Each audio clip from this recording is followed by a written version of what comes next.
अस्सलामुअलैकुम, मैं हूं हमज़ा वसीम PSX एनालिसिस से। अगर आज की मार्केट के हवाले से बात करते हैं तो आज की जो मार्केट थी वो एक ज़बरदस्त तेज़ी के साथ बन रही। 515 पॉइंट मार्केट पॉजिटिव बन रही। KC100 इंडेक्स 78,260 की सतह के करीब बन रहा। वॉल्यूम्स की बात करते हैं तो KC100 इंडेक्स के अंदर 190 मिलियन का काम हुआ, या KC ऑल शेयर के अंदर 551 मिलियन का काम हुआ, जिसकी वैल्यू अराउंड 14.5 अरब रुपए के करीब बनती है। तो वॉल्यूम वाइज बात करते हैं, बेहतर वॉल्यूम्स है। ऑल्दो स्टिल अभी भी जो हम वॉल्यूम्स देख रहे हैं वो छोटे आइटमों में ही ज़्यादा देख रहे हैं, लेकिन स्टिल जो है ओवरऑल काफ़ी ज़्यादा आज स्क्रिप्ट थे जिनके अंदर एक अच्छे वॉल्यूम लगे। तो ओवरऑल एक अच्छे वॉल्यूम थे, एक ज़बरदस्त एक्टिविटी रही आज मार्केट के अंदर। तो वॉल्यूम के साथ जब एक्टिविटी होती है तो मज़ा भी आता है काम करने का। अल्लाह का शुक्र है, कल जो हमने आपको स्क्रिप्ट्स दिए थे उन्होंने आज आउटस्टैंडिंग परफॉर्म किया। जैसे कि अमरेली स्टील आपको बताया था, एक तो शॉर्ट टर्म में भी इसका टेक्निकल ग्राफ अच्छा बनना था, आपको लॉन्ग टर्म के लिए भी बताया, वो लेकर रख सकते हैं। तो अमरेली स्टील जैसे बताया ज़बरदस्त परफॉर्मेंस रही उसकी, क्योंकि जो लोग पहले से हमारे चैनल को फॉलो कर रहे हैं वो लोग जानते हैं कि हम बहुत ऐसे स्टॉक्स देते हैं जिनके अंदर एक ह्यूज रिटर्न मिलता है। जैसे कि बहुत रिसेंटली हमने PHDL दिया था, तो उसके अंदर 80 to 100% लोगों ने कमाया। 400 रुपये के करीब हमने 450 के करीब इसकी बाय कॉल दी थी, और आप देखिए 725 रुपये डिविडेंड आ गया और आज उसका रेट 50 रुपये।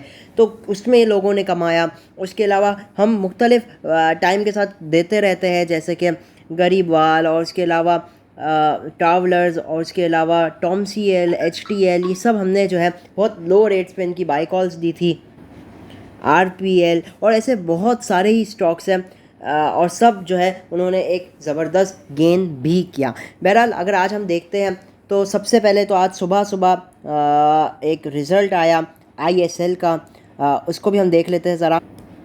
तो ISL ने बेसिकली 3 रुपये के करीब डिविडेंड अनाउंस किया। उसके अलावा अगर हम बात करते हैं तो ISL का अगर आप इनकम स्टेटमेंट देखेंगे तो एक तो ये कि 2023 से अगर आप कंपेयर करते हैं, एक तो टॉप लाइन के अंदर गिरावट हुई है, मतलब जो नेट सेल्स होती है इसकी, उसके अंदर एक जो है हमने गिरावट देखी है। आप देख सकते हैं 76 बिलियन से अब ये 69 पे आ चुका है। इवन ग्रॉस प्रॉफिट भी जाहिर सी बात है उसकी वजह से कम हुआ है, जिसकी वजह से जो है हमने एक जो जो बॉटम लाइन होती है उसके अंदर भी आप देखेंगे, ऑल्दो प्रीवियस ईयर से स्लाइटली बेटर है, लेकिन आप प्रीवियस ईयर देखेंगे तो सेम अर्निंग पे इसका जो रेट चल रहा था वो 40-50 रुपये चल रहा था। ठीक है ना, क्योंकि एक तो इंटरेस्ट रेट हमारे यहाँ इतने हाई है। एक बात याद रहे, जब कभी इंटरेस्ट रेट हाई होते हैं ना, तो एक तो कंपनी को बहुत सारी तरीके से इम्पैक्ट पड़ता है। एक तो फाइनेंस कॉस्ट के थ्रू, दूसरा एक तो जब इंटरेस्ट रेट हाई होगा तो आपकी जो इकोनॉमिक एक्टिविटी है वो खुद डाउन हो जाती है। अब जाहिर सी बात है कंस्ट्रक्शन कम हो जाती है, जो लोग उधार पे लेते हैं और फिर कंस्ट्रक्शन करते हैं, या कोई बिज़नेस नया बन रहा है, या कोई जो बिज़नेस है वो एक नई बिल्डिंग बना रहा है, या कुछ भी हो, कंस्ट्रक्शन एक्टिविटीज़ ओवरऑल एक स्लो डाउन हो जाती है, क्योंकि एक इकोनॉमिक स्लो डाउन आ जाता है। तो इंटरेस्ट रेट का एक बहुत बड़ा हाथ होता है। अलबत्ता आप ये देखेंगे कि ISL जो है उसकी फाइनेंस कॉस्ट बहुत ही कम है, स्पेशली लास्ट ईयर से इसने अपनी फाइनेंस कॉस्ट बहुत ज़्यादा ही कम की है। तो एक ये वो स्टॉक है जिसको बहुत डायरेक्टली कोई बहुत बड़ा फ़र्क नहीं पड़ेगा इंटरेस्ट रेट से। ISL जो है ना उसको कोई बहुत बड़ा इम्पैक्ट नहीं पड़ेगा इंटरेस्ट रेट से, मुश्किल से 1-2 रुपये मैक्सिमम उसको फ़र्क पड़ेगा। तो ये वजह है कि ISL नीचे है। अब अगर आप मुगल से कंपेयर करते हैं, मैंने आप लोग के लिए मुगल का भी बना लिया, क्योंकि आज आप देखेंगे मुगल को अपर लॉक लगा। कल मुगल के हवाले से सवालात आ रहे थे, तो मुगल को अगर मैं आपको कंपेयर करूँ ISL से, अच्छा इनफैक्ट ISL ने शायद मैंने डिस्कस किया 3 रुपये एक एडिशनल डिविडेंड दिया, तो डिविडेंड वाइज एक ज़बरदस्त कंपनी है। ठीक है ना, INIL इसकी पेरेंट कंपनी है। एनीवेज मुगल का अगर हम एनालाइज करते हैं तो ये मुगल का मैंने लास्ट क्वार्टर का लगाया हुआ रिजल्ट आप देखेंगे तो 9 मंथ्स ने इसने सिर्फ 4 रुपये कमाया। कितना? सिर्फ और सिर्फ 4 रुपये। लेकिन आप लोगों का सवाल होगा क्यों ये ISL से ऊपर चल रहा है। अब आप सबसे पहले देखेंगे तो मुगल के अंदर एक तो इसकी सेल्स के अंदर इजाफा हुआ, तो नेट सेल्स होती है उसके अंदर एक इजाफा हुआ 9 महीनों में। आपने देखा कि ISL ने पूरे साल में 68-69 के करीब सेल की, 69 बिलियन। अब मुगल ने अकेले में ही 67 बिलियन कर ली 9 महीनों में। अलबत्ता इसका जो ग्रॉस प्रॉफिट है वो थोड़ा कम रहा है, मतलब परसेंटेज वाइज उसके अंदर एक डिक्लाइन आया है। जाहिर सी बात है जब कभी इन्फ्लेशन होती है तो अक्सर औकात जो है ये शॉर्ट टर्म में ग्रॉस प्रॉफिट काफ़ी ज़्यादा जो है फ्लक्चुएट करता है। अलबत्ता जैसे इन्फ्लेशन नॉर्मल हो जाती है तो कंपनीज जो है वो उनके वापसी ग्रॉस प्रॉफिट जो है वो अपने लेवल पे आ जाते हैं, क्योंकि रेट बढ़ा देते हैं ये लोग। ठीक है, बहरहाल अभी मैं ये कहना चाह रहा हूँ कि बावजूद इन सब चीज़ों के बावजूद इसकी 4 रुपये अर्निंग है, आप इसकी फाइनेंस कॉस्ट खाली देखें। ISL की जहाँ पूरे साल की 2-4 रुपये थी, मुगल की खाली इसने 9 महीनों में 4.6 बिलियन रुपीस के करीब जो है वो फाइनेंस कॉस्ट की मद में दिया है। ISL ने पूरे साल में सिर्फ 80 करोड़ दिया और इसने 9 महीनों में 4.69 billion. Even the last quarter आप देखेंगे तो 1.7 बिलियन जो है वो सिर्फ और सिर्फ फाइनेंस कॉस्ट है, जो कि 5 रुपीज़ पर शेयर बन जाता है। अब 3 महीने में 5 रुपीज़ मतलब साल का 20 रुपये यहाँ से। अब ये कब है, ये 1.7 बिलियन कब का है, 22% का है। अब यहाँ से इंटरेस्ट रेट आधे भी हो जाते हैं तो इसकी अर्निंग 10 रुपये बढ़ जाएगी। आप खाली ये देखें, रिलेशन देखें। और जैसा आपको बताया, इंटरेस्ट रेट गिरता है तो कंपनी को डायरेक्टली भी इम्पैक्ट पड़ता है, एक तो फाइनेंस कॉस्ट की मद में, और जब इंटरेस्ट रेट गिरेगा तो कॉस्ट ऑफ बोरिंग इतनी कम हो जाएगी कि मज़ीद बिजनेस एक्टिविटीज़ होगी, लोग उधार लेंगे, बल्कि बिजनेसेस जो है वो भी इन्वेस्ट मज़ीद करेंगे मुल्क के अंदर या अपने बिजनेस के अंदर। तो ओवरऑल एक एक्टिविटी शुरू हो जाती है, जो मईशत का पहिया वो चल पड़ता है। तो एक तो टॉप लाइन में भी एक इजाफा होता है, ठीक है, और फिर क्या होता है, फाइनेंस कॉस्ट के उसके भी थ्रू पैसा बच रहा होता है। तो दो तरफ से कंपनी को फ़ायदा होता है। तो जो लोग ये देखकर सोच रहे हैं कि हम कौन सा स्टॉक लें, तो वो कोशिश करें फाइनेंस कॉस्ट को देखें, और ये जो फाइनेंस कॉस्ट का नंबर है उसको टोटल नंबर ऑफ शेयर से डिवाइड कर ले, वो तो आपको एक आइडिया हो जाएगा कि यार अगर इंटरेस्ट रेट 2% गिरता है तो उससे कितना इम्पैक्ट पड़ेगा। बहरहाल आप उन सब चीज़ों की कैलकुलेशन कर सकते हैं। यही वजह मैंने अमरेली स्टील भी दिया, वो भी साल के 14-15 रुपये वो देता है इंटरेस्ट। अब कल को आधा हो जाता है 10-12% पे, आगे जाके इंशाल्लाह सेटल हो जाएगा तो 7-8 रुपये तो वह यूँ ही EPS बढ़ जाएगी उसकी। तो बहरहाल ये वो तरीक़ेकार है जो एक जिसको हम एक पॉइंट होता है जिसको हम कंसिडर करते हैं। एनीवेज़ इसी में एक बहुत लंबी हो रही वीडियो, बहुत सारी चीज़ें डिस्कस करनी है। तो खैर मैं ये नहीं कह रहा हूँ कि मुगल को आप एकदम बाइंग शुरू कर दे, एक तो वैसे ही आज लॉक लगा है। मज़ीद हम टेक्निकली देखेंगे, लेकिन एक आइडिया दे रहा हूँ, परसेप्शन दे रहा हूँ, एक पर्सपेक्टिव दे रहा हूँ कि कैसे आइटम्स को एनालाइज करना चाहिए। अब जाहिर सी बात है, अब यही जो है वो रेट जो चल रहा होगा स्टॉक का, उससे फिर हम कंपेयर करेंगे और फिर ही बाइंग करेंगे कि हम देखेंगे भाई अगर 10 रुपये की अर्निंग मज़ीद बढ़ जाती है तो अब क्या ये सस्ता मिल रहा है या ये महंगा मिल रहा है, तो उस बेसिस पे ये एनालिसिस की जाती है। बहरहाल अब हम जल्दी डिस्कस करते हैं, इन्हीं चीज़ों में टाइम लग जाता है, लेकिन मेरी कोशिश होती है कुछ वैल्यूएबल आप लोग को दूँ। एनीवेज़ आज के दिन के जल्दी से हम कुछ टॉप कंट्रीब्यूटर्स और टॉप लूजर्स को देख लेते हैं। तो आज के दिन जो टॉप कंट्रीब्यूटर रहा वो नेशनल बैंक रहा, 76 पॉइंट आज इसकी डेट आई तो इसके ऊपर एक अच्छी एक्टिविटी रही। FFC ने अच्छे खासे पॉइंट कंट्रीब्यूट किए, UBL, ई-फर्ट, बैंक अल-फलाह, और आगे आप चंद स्क्रिप्ट देख सकते हैं जहाँ डिक्लाइन साइड पर Hubco, System, HBL, Meezan bank, MCB, Lucky Core और ये चंद स्क्रिप्ट हो जाते हैं। अच्छा, कुछ न्यूज़ के ऊपर अगर हम तवज्जो दे दें तो सबसे पहले तो डाइवेस्टमेंट ऑफ 3 डिस्कोस बिगिंस, मतलब प्राइवेटाइजेशन जो है उसके ऊपर मज़ीद फोकस किया जा रहा है। बहुत अच्छी चीज़ है, क्योंकि गवर्नमेंट का काम बिज़नेस करना नहीं, गवर्नमेंट का काम मुल्क को चलाना है, ठीक है। तो अच्छी चीज़ है, जितनी ज़्यादा प्राइवेटाइजेशन होगी उतना ज़्यादा हमारे मुल्क के लिए फ़ायदा होगा। उसके अलावा आज एक जो बहुत बड़ी न्यूज़ जिसकी वजह से मार्केट को कुछ हौसला मिला वो यही था कि making good progress with IMF to secure board approval during सितंबर, औरंगजेब साहब ने ये उनकी ये स्टेटमेंट थी। तो जाहिर सी बात है ये कुछ हौसला अफजा स्टेटमेंट थी जिसकी जो एक वजह बनी मार्केट की कुछ बेहतर परफॉर्मेंस की वजह से, कुछ वॉल्यूम्स आने की वजह से, कुछ कॉन्फिडेंस बिल्डअप होने की वजह से, ये एक था। उसके अलावा मज़ीद देखा जाए तो PTC और जो आपका टेलीनॉर है उसके जो मर्जर्स हैं उसके हवाले से पूरी कोशिशें जारी है। CCP जो कि है उसकी तरफ से कोशिशें पूरी जारी है, इंगेज कर रही है ताकि PTC और टेलीनॉर का मर्जर किया जाए। तो इस हवाले से कुछ न्यूज़ चल रही थी जिसकी वजह से भी PTC और टेलीनॉर के अंदर एक अच्छी ट्रेडिंग एक्टिविटीज़ जो है वो देखने को मिल रही है। एनीवेज़ ये तो कुछ हो जाता है मार्केट के हवाले से। अब जल्दी से हम देखते हैं मार्केट को, टेक्निकली कुछ स्क्रिप्ट डिस्कस करते हैं। बहरहाल सबसे पहले टेक्निकल चार्ट्स पर अगर देखते हैं तो आज की क्लोजिंग जो है वो बेहतर रही है, मार्केट के अंदर एक अच्छी मूवमेंट आई। ऑल्दो आखिर में मार्केट की अगर आप क्लोजिंग देखेंगे तो अपने जो डे हाई था उससे 200 पॉइंट्स नीचे आकर बंद रही है। तो ऑल्दो 200 पॉइंट्स की थोड़ी प्रॉफिट टेकिंग आई है, लेकिन स्टिल ये एक कोई बहुत बड़ा इशू नहीं है। मार्केट का ओवरऑल अच्छा था, मोमेंटम अच्छा था, और साथ में वॉल्यूम्स थे जो इस मोमेंटम को सपोर्ट कर रहे थे। तो ओवरऑल डेली कैंडल अच्छी बन रही है। इवन मैं आवरली की तरफ भी आ जाऊँ तो मार्केट जो है वो अपने सपोर्ट और रेजिस्टेंस लेवल जो आप लोग को दिए थे उससे एक बहुत ही अच्छी तरीके से मार्केट ने उससे जो है वो रेजिस्टेंस भी ली, जो गिवन लेवल से 78,400 के पास 380, 400 जो लेवल था उससे मार्केट ने एक अच्छी खासी रेजिस्टेंस भी ली, और एट द एंड उसी लेवल से 200 पॉइंट नीचे आकर बंद रही है। ओवरऑल मार्केट का अगर हम स्ट्रक्चर देखते हैं तो सबसे पहले मार्केट जैसे एक ओवरऑल लॉन्ग टर्म की बात करते हैं तो मार्केट जैसे हम देख रहे हैं एक हायर हाई के सिलसिले में ही चल रही है। आप अगर मंथली बेसिस पे बात करते हैं तो मार्केट न्यू हाइज ही दिखा रही है।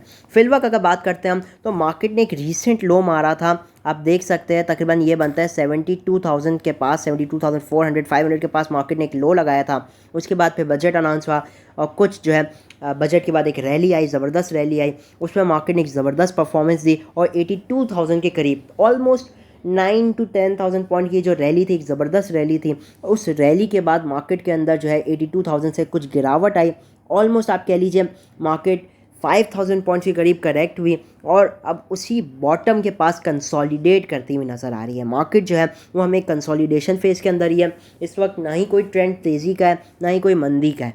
मार्केट इस वक्त कंसोलिडेशन में जिस ट्रेंड के अंदर जो है हमें कुछ शॉर्ट टर्म तेज़ी और शॉर्ट टर्म मंदी देखने को मिलती है। और आज जो ये शॉर्ट टर्म तेज़ी थी वो इसी साइडवेज चैनल का एक हिस्सा है, ठीक है। क्योंकि अगर मैं आपको एक रेक्टेंगल बनाकर दिखाऊं तो आपको ये देखने को मिलेगा कि मार्केट एक रेंज के अंदर जो है वो कंसोलिडेट कर रहे हैं।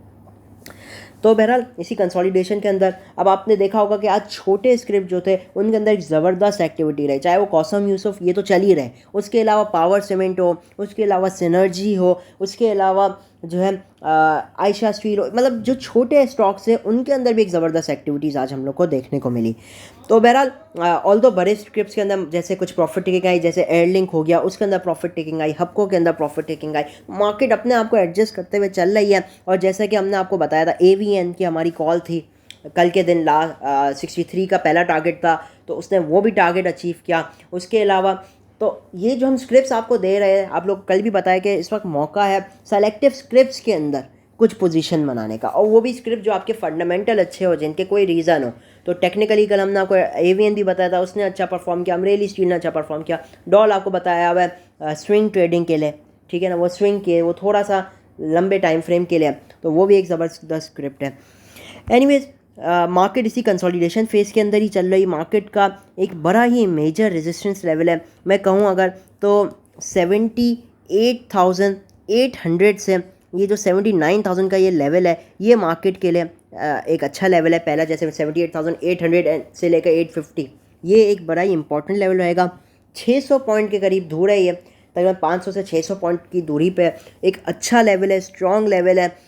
इधर कुछ प्रॉफिट टेकिंग भी बनती है और कोशिश यही की जानी चाहिए कि इधर मैक्सिमम प्रॉफिट टेकिंग करें, ताकि अगर आप उस लेवल पे बेचते हैं तो उसी स्क्रिप्ट्स को आप मज़ीद डिप पे रीएक्यूमुलेट कर सकें। तो बेहतर है कि जब तक मार्केट जो है वो 79,200 के ऊपर डेली बेसिस पे क्लोजिंग ना दे दे, मार्केट के अंदर ये जो मोमेंटम है वो वंस अगेन हमें रिज्यूम होता हुआ नहीं दिखाई देगा। फिलवक्त तो मार्केट के अंदर शॉर्ट टर्म तेज़ी, शॉर्ट टर्म डिप्स वो आती ही रहेंगी। कोशिश यही करनी चाहिए कि जहां मौका मिले बेचने का वहां बेचना भी चाहिए, ताकि उसी स्टॉक्स पर आप डिप पे रीएक्यूमुलेट कर सकें, ठीक है ना। तो आज सीमेंट और स्टील के अंदर ज़बरदस्त एक्टिविटीज़ मिली, ठीक है ना, क्योंकि वही इंटरेस्ट रेट की खबर जो है वापसी बढ़ रही है, तो सीमेंट और स्टील के अंदर स्पेशली ज़्यादा अच्छी एक्टिविटीज़ रही। तो कल के लिए दो मेजर लेवल्स हैं, एक तो आज का डे हाई 78,450 से 500 आप पहला लेवल समझ लीजिए, 250 से 300 पॉइंट के करीब ये दूर बनता है, ये पहला लेवल आपका हो जाता है। और दूसरा लेवल 78,800 से 850, तो ये दो मेजर लेवल्स हैं। 78,850 के बाद जो है वो मज़ीद ट्रेंड के अंदर बेहतरी आएगी और फिर 79,000 से 79,100 का जो लेवल है वो अगला लेवल होगा मार्केट का, ठीक है। तो यही दो लेवल से 78,450 के ऊपर सस्टेन करती है तो मज़ीद शॉर्ट टर्म मूवमेंट आ सकती है, प्रॉफिट टेकिंग हाई साइड पे करनी चाहिए। ऑन दी फ्लिप साइड 78,150 हमारा मेजर लेवल है, एक अच्छा सपोर्ट लेवल है। और उसके बाद 77,950 के नीचे जो है वही एग्जॉशन, वही कम वॉल्यूम्स देखने को मिलेंगे। 77,950 के नीचे जो है वही लिथार्जिक एक्टिविटीज़ देखने को मिलेगी। और जब तक 78,150 और इस लेवल के ऊपर है तो मार्केट बेहतर है। मार्केट के अंदर कल भी एक अच्छी मूवमेंट मिल सकती है, इंट्राडे वालों को भी एक अच्छी मूवमेंट मिल सकती है, लेकिन एक बात याद रहे, हाई साइड पे प्रॉफिट टेकिंग लाजमी करनी है। पहला स्टॉक मुगल के हवाले से काफ़ी सवालात आ रहे थे। तो देखिए मुगल के हवाले से अगर मैं बताऊं तो मुगल ने एक रैली स्टार्ट की थी 62 रुपीज़ के पास से, ठीक है, और कब की थी, तकरीबन एंड ऑफ अप्रैल। उसके बाद इसने एक ज़बरदस्त एक हाई लगाया ₹100 का, ₹100 15 का, जो ज़बरदस्त रैली की, ₹40 का एक ज़बरदस्त गेन किया with in a very short span.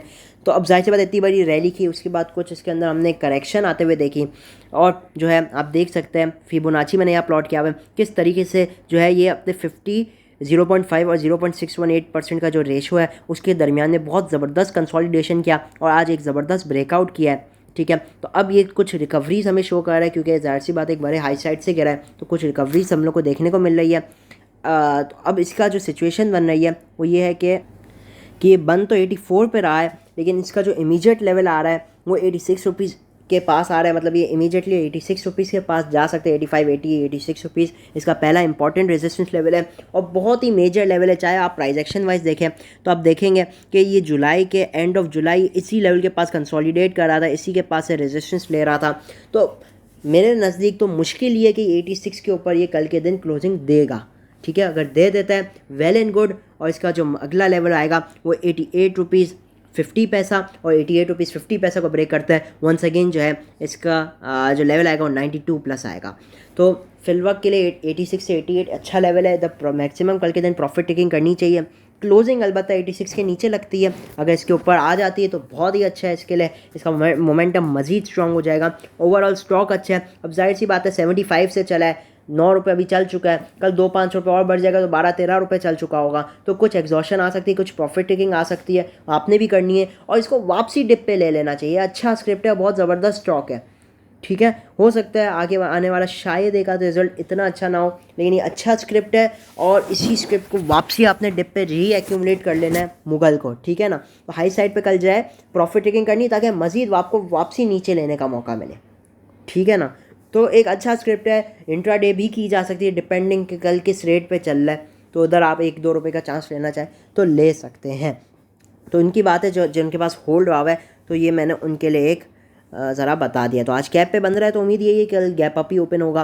₹86 तो ओपनिंग के साथ ही देखने को मिल सकता है, फिर 86 से 88 जो है ये प्रॉफिट टेकिंग का लेवल बन सकता है। 88 के ऊपर तो ट्रेंड शिफ्ट है, ट्रेंड का मतलब मोमेंटम शिफ्ट, फिर ये न्यू हाई या अब तक डबल टॉप की तरफ जा सकते हैं, 92, 95, 100 उस लेवल के पास जा सकता है। तो उसके लिए बेहतर ये कि आप ट्रेलिंग स्टॉप लॉस के साथ काम करना चाहे कर सकते हैं, बेचना चाहे हाई साइड पे। मैं नहीं कहता सारे बेचे, थोड़े बेच दे ताकि आप रीएक्यूमुलेट कर सकें। हिम्मत वाले ही बेचे जिनको ये डर लगता है कि भाई हमारे हाथ से निकल जाएगा, तो जाहिर सी बात है उनके लिए तो मैं कह ही नहीं रहा हूँ, लेकिन जो बेच सकते हैं मशवरा यही है कि बेचे ताकि इसको वापसी ले सके। ज़बरदस्त स्क्रिप्ट है, डिप्स पे इसको जमा करना चाहिए मुगल को। अगला स्टॉक है हमारे पास के इलेक्ट्रिक। कराची इलेक्ट्रिक के हवाले से बात करते हैं तो एक ज़बरदस्त कंसोलिडेशन दिखा रही है चंद दिन से, ₹4 से लेकर ₹4.20 के पास ज़बरदस्त कंसोलिडेशन है। आप टेक्निकली देखते हैं तो ये जो लेवल है स्पेशली ₹4 का, ये बहुत ज़बरदस्त रह चुका है। ऑल्दो इसने इन टाइम्स ब्रेक किया है, ₹3.90 का एक शार्प लो दिखाया है इन द पास की मैं बात कर रहा हूँ, लाइक फरवरी और फिर अप्रैल में इसे दिखाया है। लेकिन जो ये ₹4 का लेवल है, इसने ज़बरदस्त इसको लेवल बनाया और हमेशा इसके ऊपर ही क्लोजिंग देने की कोशिश करता है। ये एक ज़बरदस्त स्टॉक है के इलेक्ट्रिक, टेक्निकली मैं बात कर रहा हूँ तो एक अच्छे सपोर्ट लेवल पे मौजूद है। इवन करंटली भी बात की जाए तो एक अच्छा कंसोलिडेशन करता हुआ ये दिखाई दे रहा है। और यूजुअली जो है ये इस लेवल से जब भी चला है तो मिनिमम ₹4.45 पहला लेवल होता है इसका, फिर ₹4.90 दूसरा लेवल होता है और उसके बाद ₹5.15। तो ये वो लेवल्स हैं जिसके साथ के इलेक्ट्रिक को देखा जा सकता है। स्टॉप लॉस 390 के पास रखा जा सकता है, तो बहुत अच्छा है, इसको जमा करना चाहिए। आप देख सकते हैं टेक्निकली भी ये कितना ही अच्छा बन रहा है। ठीक है, तो मैंने आप लोग के लिए लेवल्स भी निकाले, 442, 473, 493 और 523। ये वो लेवल्स रहेंगे कि इलेक्ट्रिक के लिए अच्छा है, कंसोलिडेट अच्छा कर रहा है। अलबत्ता ब्रेकआउट की देरी है, आज कुछ आखिर में अच्छी एक्टिविटीज़ देखने को मिल रही थी। ठीक है, स्टिल वो वॉल्यूम्स नहीं है जो इसके अंदर होने चाहिए। इसके अंदर मेरा मानना है कि ये ऐसा स्टॉक है जिसके अंदर 100 या 200 मिलियन वॉल्यूम भी होना कोई बड़ी बात नहीं है। आप देख सकते हैं द पास भी 400 मिलियन तक भी इसके वॉल्यूम गए हैं, तो 100-150 मिलियन तो इसके होने चाहिए। वैसे भी एक अच्छा स्क्रिप्ट है, बड़ी स्क्रिप्ट है। तो ठीक है, ये आपको बता दिया। ये उनके लिए जिनके पास होल्ड पर आ हुआ है तो वो होल्ड रख सकते हैं। स्टॉप लॉस आप लोगों को बता दिया मैंने। तो ये कि मैंने कोशिश आज यही थी मेरी कि उन स्टॉक्स को डिस्कस करूं जो लोग ज़्यादातर पूछ रहे हैं। ठीक है ना, तो आज एनालिसिस के लिए मैंने ज़्यादातर स्टॉक्स को चूज़ किया है। एक अगला सवाल ILP के हवाले से भी काफ़ी लोगों का सवाल है। देखिए ILP के हवाले से मैं बात करता हूँ तो आपने देखा था रिसेंट बजट में कुछ जो है एक्सपोर्ट के ऊपर टैक्स लगाया गया। टेक्सटाइल के लिए इतनी ज़्यादा कोई ज़बरदस्त ये बजट रहा नहीं। उसके बाद हमने देखा था बजट के बाद इसने 2 लोअर लॉक्स लगाए, बेसिकली 2 लोअर लॉक लगाए, और उसके बाद जो है हमने देखा कुछ रिकवरीज भी आई। और फिर आप देख सकेंगे कि ऑल्दो इन सब न्यूज़ के बावजूद जो है ILP जो है इसने एक पहले तो लो लगाए 68 के पास का, और फिर इसने एक मैनेज किया हाई करने की 82 रुपीज़ 40 पैसा बावजूद इन सब न्यूज़ के। मतलब ये है कि ये एक पोटेंशियल स्टॉक है जो वापसी 80 रुपीज़ भी रीगेन कर ले तो कोई बड़ी बात नहीं है, ठीक है। फिर वह कंसोलिडेट करता हुआ दिखाई दे रहा है, 80 रुपीज़ से गिरा है। जाहिर सी बात है मार्केट क्योंकि गिरावट का शिकार भी है तो उस वजह से इसके अंदर भी एक प्रेशर आया, सेलिंग प्रेशर। फिर वह कंसोलिडेट करने की कोशिश करे 70 रुपीज़ के पास, इस वक्त अच्छा है 70 रुपीज़ पे। ये अच्छा स्टॉक है, इसको भी आप चाहे तो बेसिकली स्प्लिट बाइंग कर सकते हैं, करंट रेट पे बाइंग कर सकते हैं। बहुत ही अच्छा स्टॉक है 70 रुपीज़। तो वैसे तो इसने एक शॉर्ट टर्म बॉटम बना लिया है, अल्लाह ना करे 70 रुपीज़ को ये तोड़ता है, कुछ शॉर्ट टर्म प्रेशर आ सकता है मैक्सिमम 1 से 2 रुपये का, लेकिन एक रिकवरी इसके अंदर ड्यू है मेरे हिसाब से। तो ये कि जमा करना चाहिए करंट रेट पे। अगर आपको मतलब जैसे मिसाल के तौर पे स्प्लिट बाइंग इसके अंदर कर सकते हैं, जिसको 5,000 शेयर लेने हैं वो 3,000 शेयर अभी ले ले, अल्लाह ना करे मज़ीद गिरता है तो 68 तक इसको जमा करना चाहिए। टारगेट्स जो है वो इसके अंदर ज़बरदस्त बनते हैं, मतलब पहला ही लेवल आप ले सकते हैं अपना तकरीबन 72 रुपीज़, 75 रुपीज़, 78 और फिर 80 रुपीज़। इस हिसाब से काम किया जा सकता है ILP के अंदर। तो बहरहाल उम्मीद करता हूँ वीडियो अच्छी लगी हो। आज तो बहुत सारी चीज़ें मैंने कोशिश की कि मुख्तसर सी वीडियो में ला सकूँ। मैं स्पीड में भी काफ़ी बोलता हूँ, तो अगर आप लोगों को लगे कि मैं स्पीड में बोल रहा हूँ तो यूट्यूब के अंदर एक सेटिंग है जिसमें आप प्लेबैक स्पीड को स्लो कर सकते हैं, उसमें मेरी आवाज़ थोड़ी स्लो हो जाएगी, क्योंकि एक तो आप लोग चाहते भी है कि मैं थोड़ी छोटी वीडियो बनाया करूँ। तो अभी मैं स्लो में बोलने लगा तो ये आधे घंटे से भी ऊपर की वीडियो निकल जाएगी। मेरी कोशिश होती है कि मुख्तसर से वक्त में ज़्यादा से ज़्यादा नॉलेज दे सकूं, आप लोगों को ज़्यादा से ज़्यादा मार्केट के बारे में बता सकूं। तो ये कि आप मैक्सिमम जो है वो कमेंट्स भी कीजिए, मुझे बताइए कि कैसी लगती है आप लोगों को वीडियोज़। स्टॉक्स को भी कमेंट कीजिए, इंशाल्लाह आपके स्टॉक्स को भी हम डिस्कस करेंगे। अभी भी बहुत स्टॉक्स को मुझे डिस्कस करना था, एयरलिंक, टेक्नोलॉजी सेक्टर के इतने स्क्रिप्ट्स, लेकिन वही बात है वक्त थोड़ा कम पड़ता है। इंशाल्लाह अगर आपको वीडियोस पसंद आई तो 2-2, 3-3 वीडियोस हम दिन की बना देंगे। खैर एक ही मुश्किल से बनती है, लेकिन ये क्या बहुत स्टॉक्स को डिस्कस करने इंशाल्लाह आगे आने वाली वीडियोस में मैं मुख्तलिफ और स्क्रिप्ट्स को डिस्कस करूँगा। लाजमी कमेंट कीजिए और जो है अपनी राय भी दीजिए वीडियो के हवाले से। इजाज़त चाहता हूँ, मैक्सिमम लाइक और चैनल को सब्सक्राइब और लाजमी शेयर कीजिए वीडियो को आप मुख्तलिफ व्हाट्सएप ग्रुपों पर। इजाज़त चाहता हूँ, मैं हूँ हमज़ा वसीम PSX एनालिसिस से।